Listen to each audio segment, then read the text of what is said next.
بشر المنافقین تاسو زیر ورکه منافقانو ته بأن لهم چې بشک د دوی د پاره عذابا الیما عذاب دردناک الذين ها کسان هغه منافقان يتخذون الكافرين چې دوی نشي کافرانو لرا اولیاء دوستان من دون المؤمنین سوا د مؤمنانو نه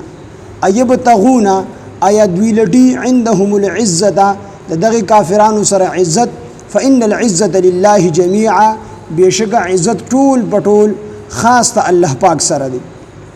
ینه د دې دوه صفاتونه ذکر کړل یو دا چې د منافقان د کافرانو سره دوستانه کوي دوستانه تعلقات ور سره ساتي او دویم دا چې دی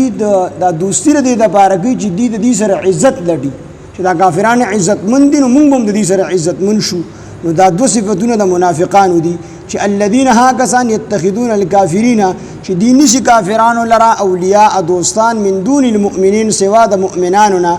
ايبتغون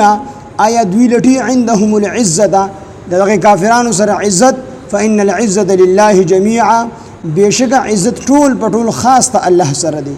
نو عزت دا د الله پاک سره دی او چاته چې الله وګوري هغه ته عزت ورکړي